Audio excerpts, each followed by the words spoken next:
고린도전서 10장입니다. 고린도전서 10장에서는 또 고린도교에 어떤 문제점이 있었냐면 우상 숭배하는 문제점이 있었습니다. 앞에 8장에서 그런 문제가 나왔는데 중복되는 거 아닌가 하는 생각을 할 수 있지만 틀립니다. 자, 우상 숭배하지 말자는 걸로 구약 출애굽기, 레위기, 민수기 또 나아가서는 구약 이스라엘 백성의 실패한 이야기가 나옵니다. 우상 숭배를 하면 어떻게 되는 것인가 이렇게 나오고요. 우상 숭배는 또 어떤 거와 관계 있냐면 우리가 8장에서는 우상 제물을 먹느냐 마느냐 이것 때문에 사도 바울이 말씀을 했는데 여기서는 이제 우상 숭배하는 예식에 참여를 하고 또 거기에 제물을 먹습니다. 이런 건 절대 하지 말라 이렇게 얘기하라는 거예요. 그렇기 때문에 중복된 것 같지만 사실은 다른 문제를 다루고 있죠. 다시 말씀드리면 앞에는 그냥 길거리에 나돌아다니는 우상 제단에 올려줬던 고기를 사서 먹어야 되냐 말아야 되냐 이런 얘기를 쭉 다뤘다면 지금은 이제 그 교회도 다니고 또 한편으로는 우상 숭배하는 동네 잔치라든지 또 이런 데 가가지고 거기 가서 절도 하고 그러면서 또 거기 음식을 먹는다는 겁니다. 이런 건 절대 하지 말아라 이런 얘기가 달려 있습니다.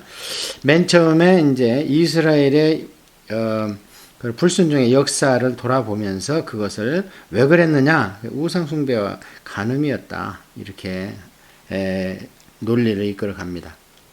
형제들아 나는 너희가 알지 못하기를 원하지 아니하노니 우리 조상들이 다 구름 아래에 있고 바다 가운데로 지나며 어렵게 얘기했지만 반드시 알기를 원한다 이 뜻이죠.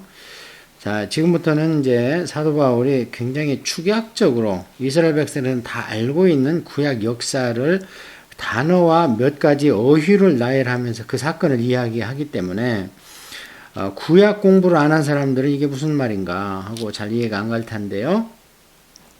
우리 조상들이 다 구름 아래 있고 바다 가운데를 건넜다 지나왔다 이 얘기는 구름 기둥 불 기둥 아래에서 있었습니다. 그래야 살았죠. 광야에서 밤에는 추우니까 불 기둥 낮에는 더우니까 구름 기둥 그 다음에 바다 가운데로 지나며 이거는 다 그 홍해를 이제 갈라줘 가지고 그 가운데로 지나온 것입니다. 모세에게 속하여 다 구름과 바다에서 세례를 받고 다 신령한 음식을 먹으며 그러니까 홍해를 건너온 사건을 세례를 받았다 그랬는데 여기에서 이제 세례 받는 조건이 뭐냐면요. 모세에게 속하여야 되고 그 구름과 구름 기둥과 불 기둥의 인도를 받아서 나와야 됩니다. 그러니까 아직 세상에 묵은 때가 있는데 예수 그리스도를 주로 시인하지 않으면 이게 이제 모세에게 속하지 않았는데도 세례를 주면 안 됩니다. 그런 다음에 이제 그 의식으로 하나님께서는 홍해를 갈라서 지나오게 하셨습니다. 그리고 홍해를 닫아버렸어요. 더 이상 세상의 내국으로 돌아가지 말아라. 그것을 사도 바울은 신약 교회에서 세례식, 물로써 주는 세례식 또는 침례식을 이야기한다. 이렇게 구약의 이스라엘 역사와 그 다음에 신약의 교회의 그 원리를 하나님의 예표적 입장에서 예시적 그러니까 그림자와 실상으로 설명을 하고 있습니다. 그러니까 당연히 우리가 구약에 정통을 해야 됩니다. 다 같은 신령한 음식을 먹으며 이제 구약 백성은 신령한 음식을 만나와 메추라기를 하나님이 주셨죠. 그러니까 이것도 예수님께서 너희가 떡으로만 사는 것이 아니라 하나님 입에서 나오는 말씀으로 산다.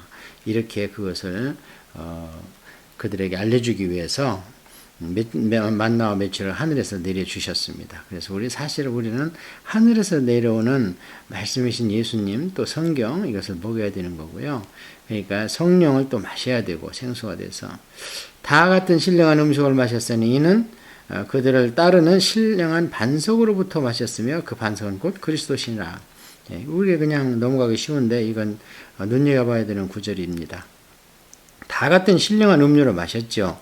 그들이 실제로 마신 것은 반석에서 솟아나는 생수였습니다. 그리고 일반적으로 이제 갔을 때 물이 있으면 구태여 반석을 갈라서 물을 내주시오 이렇게 할 필요가 없었겠지요.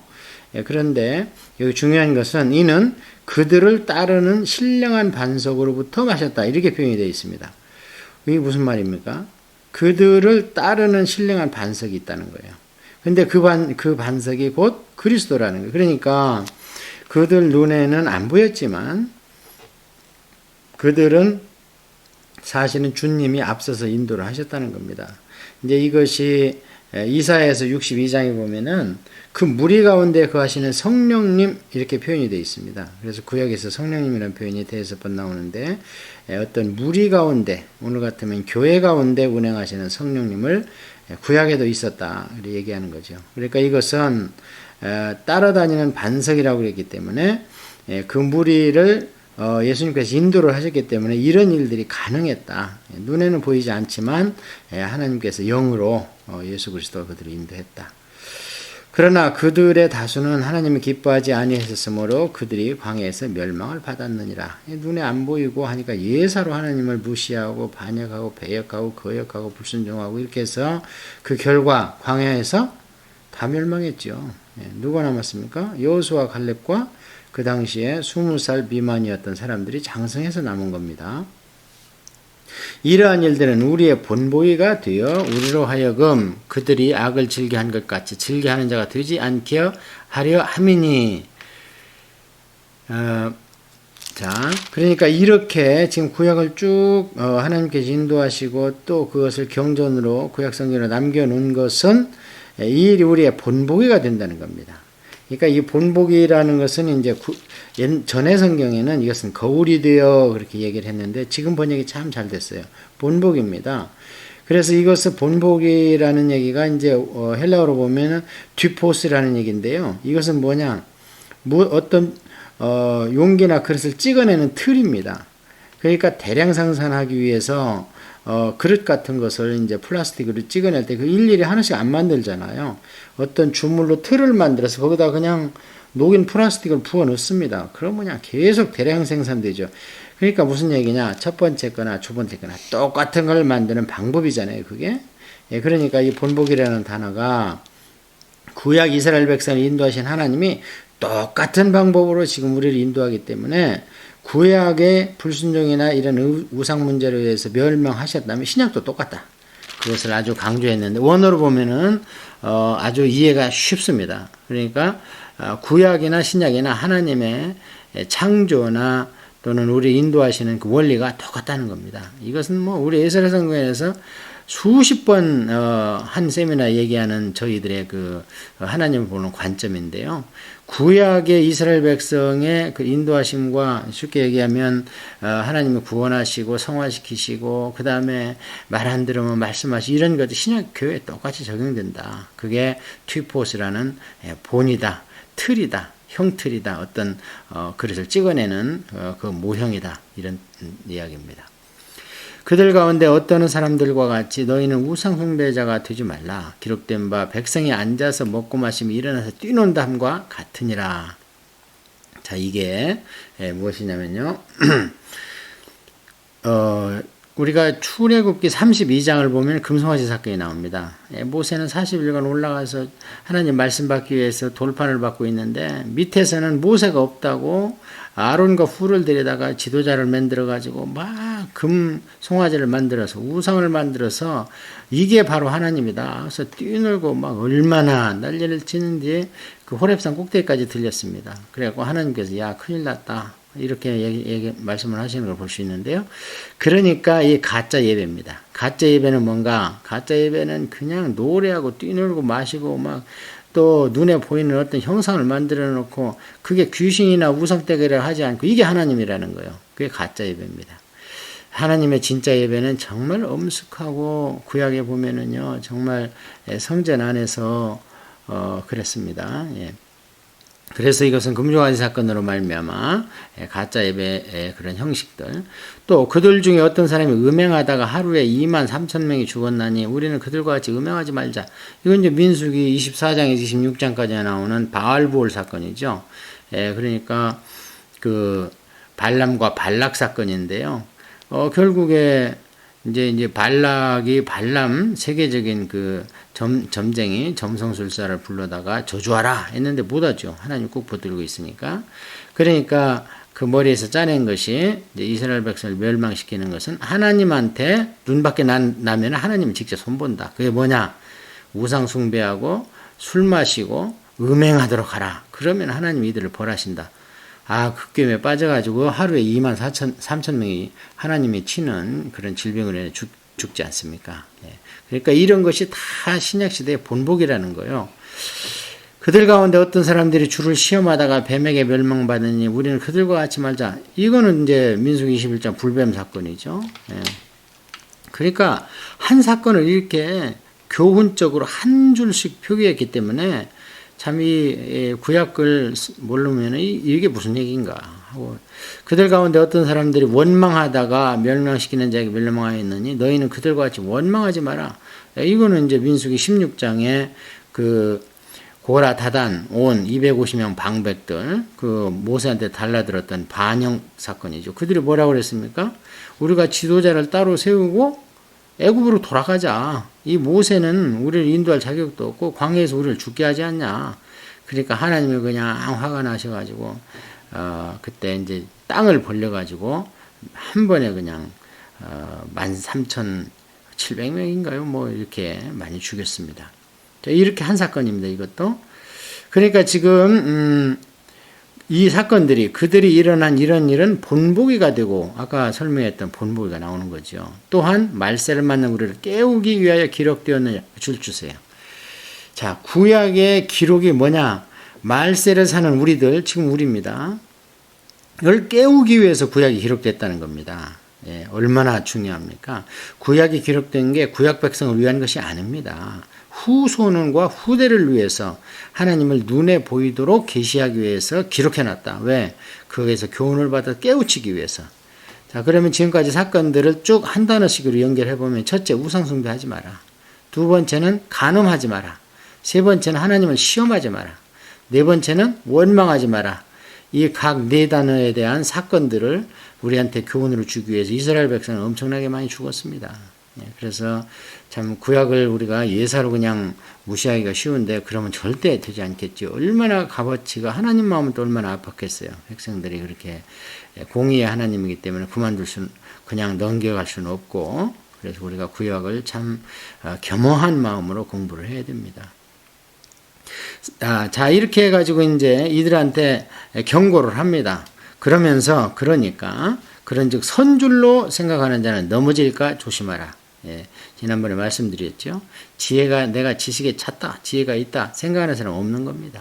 그래서 선줄로 생각하는 이 지도자들은 더욱 근신해서 거기 이제 조금 칭찬하고 어쩌고 그러면 교만이 들어가가지고 하나님은 뒷전으로 가고 이제 자기가 앞으로 나가다가 교만에 덫에 걸려갖고 꼴까닥 넘어져요. 그게 뭐 교인이 늘어나면 돈도 들어오고 막 여기저기서 존경합니다, 사랑합니다, 어쩌고 하니까 그냥 헷가닥 넘어집니다. 그래서 예수님께서 사람들을 칭찬하면 극히 조심하라.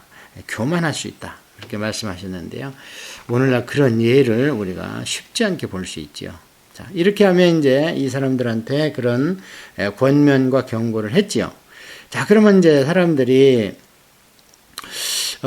거기에 대해서 너무 이제 의기소침할까봐 하나님께서 사도 바울을 통해서 아주 중요한 말씀을 하시는데, 사람이 감당할 시험 밖에는 너희가 당한 것이 없나니 오직 하나님은 미쁘사 너희가 감당하지 못할 시험당을 허락치 아니하시고 시험당할 즈음에 또한 피할 길을 내사 너희로 능히 감당하게 하시느니라. 이건 우리가 참 요절로 많이 외우고 인용도 하는데 사도 바울의 어떤 책에서 어떤 환경에서 기록됐는지는 물어보면 잘 몰라요. 바로 여기에서 기록이 됐습니다. 무슨 얘기인가? 아니, 이런 일로 이렇게 많은 사람들이 어렵고 힘듦을 당했는데 그걸 우리가 조금 이렇게 깨우치기 위해서 기록돼서 정말 근신하고 있게 하더라도 우리한테 시험이 또 옵니다. 계속. 그러면은 우리는 어떻게 해야 됩니까? 우리는 그냥 포기해야 됩니까? 그랬을 때 그러지 말아라. 이보다 더한 시험이 온다 하더라도 앞으로 어려움이 많이 오지, 사단은 유혹과 핍박으로 너희들을 계속 넘어지게 할 거야. 그러나 그것을 너희들 정말 깨어 있다면 하나님께서 너희들을 그냥 테스트 하시는 것이지, 그러면서 진짜 너희들을 실족하게 하는 것들은 하나님께 길을 내신다. 능히 감당할 수 있도록 하신다. 그렇게 해서 위로를 하는 거라고 우리가 볼 수 있죠. 자, 그런즉 내 사랑하는 자들아 우상 숭배하는 일을 피하라. 줄치세요. 이 얘기를 하고 싶어서 구약을 쭉 지금 네 사건을 연결을 하면서 사도 바울이 여기까지 왔습니다. 자, 여기서는 지금 어떻습니까? 우상 음식 문제가 먹는 문제가 아니죠. 뭡니까? 내 사랑하는 자들 우상 숭배하는 일을 피하라. 그러니까 그 당시 교회에 오늘은 교회 가고 주중에는 어느 그냥 우상 숭배하는 예사로 가는 거예요. 저는 참 어떻게들 생각할지 모르지만 우리나라 대통령이 교회도 다니고 천주교 예식에도 불교 예식에도 참 납득할 수가 없습니다. 과연 그 안에 기독교 신앙이 있는 것인지. 그렇게 이제 자기 신앙을 내세우고 미안하다. 나는 내 개인적으로 이런 신앙이 있다. 이렇게 얘기를 해야지. 그거를 갖다가 국민을 화합하고 뭐 그 교도들을 이 교도들을 국민이기 때문에 그로부터도 표를 받아야 되기 때문에 그런지는 모르겠으나 선을 딱 그러면 안 하면 많은 것이고요. 표를 안 주면 할 수 없는 거죠. 그렇다고 하나님의 말씀에 정면으로 대응하면서 내 신앙을 지켰다. 이렇게 할 수 없는 거 아닙니까? 자, 여기도 보면 우상 숭배하는 것을 피하라 그랬습니다. 이 피하라는 원어는요, 우상 숭배하는 어떤 예식을 보면요, 도망가 버리라는 거예요. 달아나라는 거예요. 이 우리가 많이 제가 강조했죠. 며칠 전에 강조했는데 뭐냐면 6장에서 음행 문제가 나왔을 때 피하라고 그랬습니다. 그러니까 사단과 대적하라 싸우라 이런 단어를 안 쓰고요. 음행 문제도 피하라는 거예요. 그렇다면 우상 숭배는 영적 간음이고 음행은 육적 간음입니다. 그러니까 그런 것이 오면은 내가 이것을 어떻게 해결해야 될까 묵상하고 기도하고 이러지 말고 그냥 일단 피해버리는 거. 그걸 그냥 피해버리고 달아나버리는 거예요. 그래서 때로는 우리의 기도 제목이 우리를 옥죄는 경우가 있습니다. 주님 이거 풀어주세요. 그것만 죽으라고 매달리면요. 그 문제가 내 안에서 무럭무럭 더 커져가지고 절망으로 가게 되는데요. 그래서 우리 기도는 그럼 우리 기도의 아르는 간구로 시작할 수는 있어요. 어떻게 살아가기 때문에. 그러니까 하다가는 하나님 임재 안으로 들어가야 하나님의 마음, 응답 이런 걸 받을 수 있습니다. 나는 지혜 있는 자들에게 말한 것 같이 하노니 너희는 내가 이르는 말을 스스로 판단하라. 우리가 축복하는 바 축복의 자는 그리스도의 피에 참여함이 아니며 우리가 떠는 떼건 그리스도의 몸에 참여함이 아니냐. 이것도 구약적 그 제사의 목적이 아주 물씬 풍기는 구절입니다. 자, 이게 이제 우리가 성찬식 때 많이 듣는 구절인데요. 사실은 이 말을 사도 바울이 할 때는 지금 고린도 교회를 야단치면서 하는 얘기이기 때문에 이 성경을 본 뒤에는 이제 이런 말씀으로 성찬식을 시작할 때 저는 개인적으로 마음속이 좀 무겁습니다. 왜냐하면 그게 이제 예수님의 그 고난에 참여함으로 우리가 부활할 수 있다는 사실은 기쁜 것이고 그렇지만 이 말씀의 근거는 지금 사도 바울이 이런 의미에서 하는 건데요. 무슨 얘기냐면 구약의 제사가 5가지가 있었습니다. 그 중에서 화목제라는 게 있어요. 이 화목제의 특징은 제물에 암컷이 들어갑니다. 그래서 그 맛이 좀 수컷보다는 좋은 것 같아요. 그리고 또 하나의 대단히 중요한 특징은 뭐냐면 이 화목제는 나의 어떤 죄나 허물을 사하는 게 아니고요. 하나님과 코이노니아 사귀기 위한 거예요. 그래서 이 화목제는 제물로 나왔던 짐승의 고기를 그 백성이 가져간 사람이 온 식구들과 함께 제사장과 둘러앉아서 먹는 겁니다. 그때 제사장은 하나님 대신 있는 하나님 백성으로 우리가 간구를 합니다. 왜냐하면 구별해서 하나님께 드렸거든요. 제사장과 레위인들은. 그래서 이 화목제가 오늘날로 우리 얘기하면 이제 감사요, 서원이요 뭐 이렇게 구약에는 나오지만 오늘날로 얘기하면 자원, 하나님께 감사해서 올리는 건데요. 구약에도 그런 제사가 있습니다. 꼭 어떤 죄나 이것 때문에 가서 희생양을 막 내 손으로 잡고 피를 흘리고 이런 제사도 있지만 이 화목제가 가장 귀한 제사였습니다. 자, 그래서 그 당시에 그 고기는 사실 자기 아닙니까? 그 주인 대신에 죽은 양이니까 그 고기를 먹습니다. 그래서 하나님이 그걸 잡수셔야 돼요. 그래야지 우리의 죄를 연락하게 됩니다. 그러고 가져간 사람도요, 자기 고기를 자기가 먹는 셈이에요, 일단은. 그래서 그 하나님 안에서 완전 화목을 이룬다는 의미입니다, 그게. 자, 그런데 이게 떡이 하나요. 많은 우리가 한 몸이니 이는 우리가 다 한 떡에 참여함이라. 그러니까 교회가 여기저기 있고 이방인, 헬라인, 로마인 막 섞여 있지만 이 성찬식에 참여해서 교인이 되고 이런 사람들은 예수 그리스도의 몸으로 우리가 나눠 먹기 때문에 예수 그리스도의 그 몸으로 상징되는 떡이 우리 안에 들어가서 세포를 이루므로 우리가 같은 세포가 되고 같은 한 몸이 된다는 겁니다. 논리적으로는 뭐 틀림없는 얘기죠.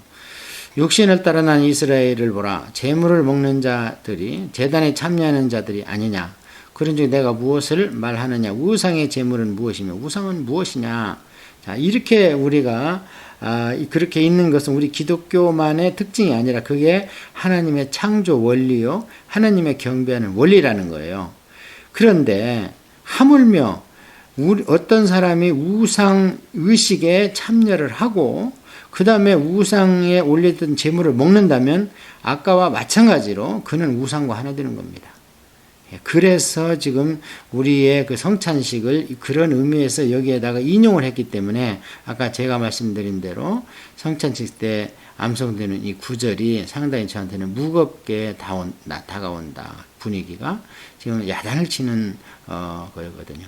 자, 그래서 이제 무엇입니까? 그런즉 내가 무엇을 말하냐? 우상의 재물을 무엇이냐? 우상은 무엇이냐? 자, 확인하지 않습니까? 8장에서는 우상 재물을 길거리에 돌아다니는 것을 모르고 사 먹었느냐? 알고 사 먹었느냐? 이걸 따진 것이고, 여기는 우상의, 이제 우리가 성찬식 하듯이 우상의 재물을 그 의식에 참여하고 나서 그걸 나눠 먹는 걸 얘기하는 거예요. 그런 성도가 있다는 겁니다.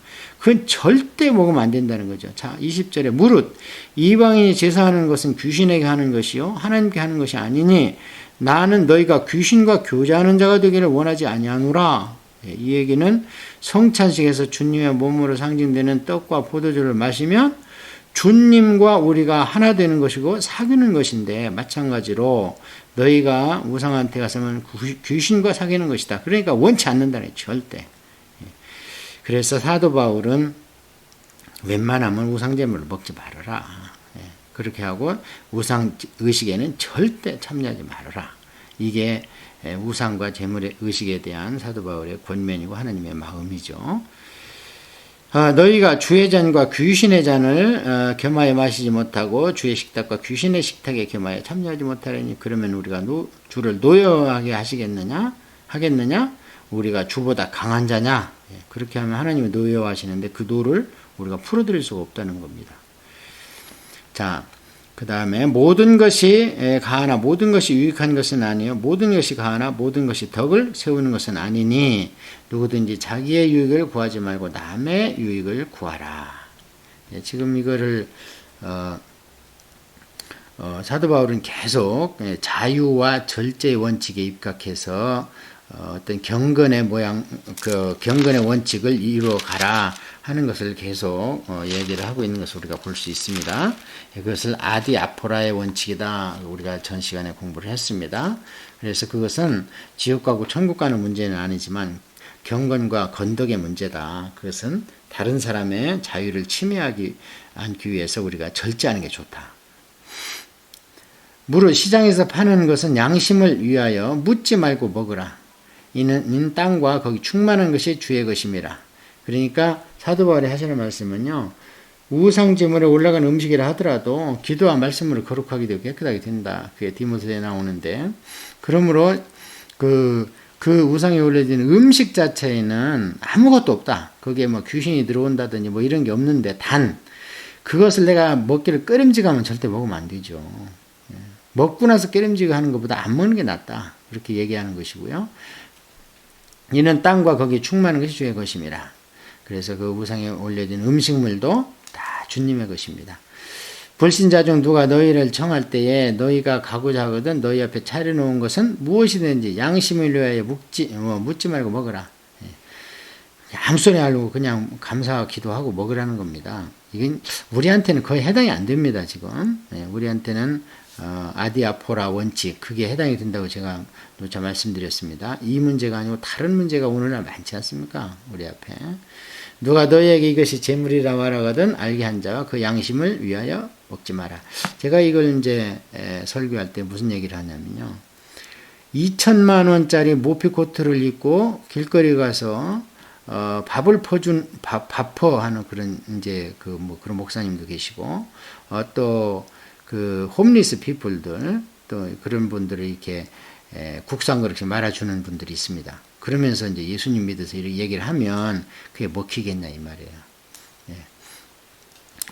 그래서 그런 것이 이제 건덕의 문제입니다. 내가 말한 양심은 너희의 것이 아니요 남의 것이니 어찌하여 내 자유가 남의 양심으로 말미암아 판단을 받으리요.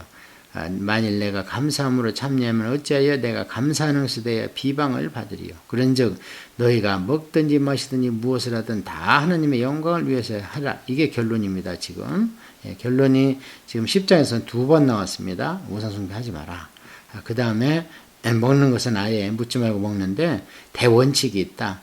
무엇을 먹든 마시든 하든 다 하나님의 영광을 위해서 먹고 힘없는 대로 하나님의 일을 위해서 그렇게 해야지 그 지엽적인 음식 문제 갖고 막 분열하고 대립하고 막 이러면 안 된다.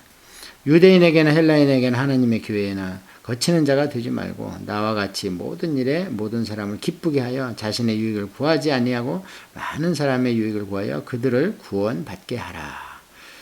내가 그리스도를 본받는 자가 된 것 같이 너희는 나를 본받는 자가 되라. 이제 이 마지막 절은 11장 1절에 가 있는데요. 이건 잘못 구분이 됐어요, 장이. 왜냐하면 성경을 볼 때 장절보다도 그 절 앞에 나오는 동글배기가 그게 주제를 구분하는 표시입니다. 그래서 이것은 지금까지 쭉 얘기를 하면서 사도 바울이 소결론은 2번 냈지만 대결론은 나같이요, 나같이.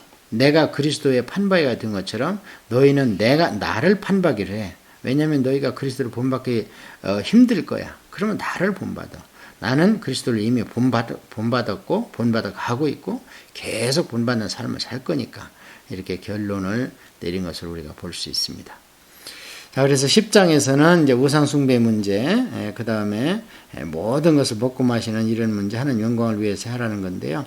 오늘날 우리한테 대단히 유익하게 적용할 수 있는 문제죠. 무엇을 하든 하나님의 영광을 위해서 하라. 다음 11장에 가서는 이제 여자가 무슨 머리에 그 면사포 같은 걸 쓰죠. 쓰고 지금 천주교 예배 드리는데 그것을 또 다루는 문제가 11장에 있습니다.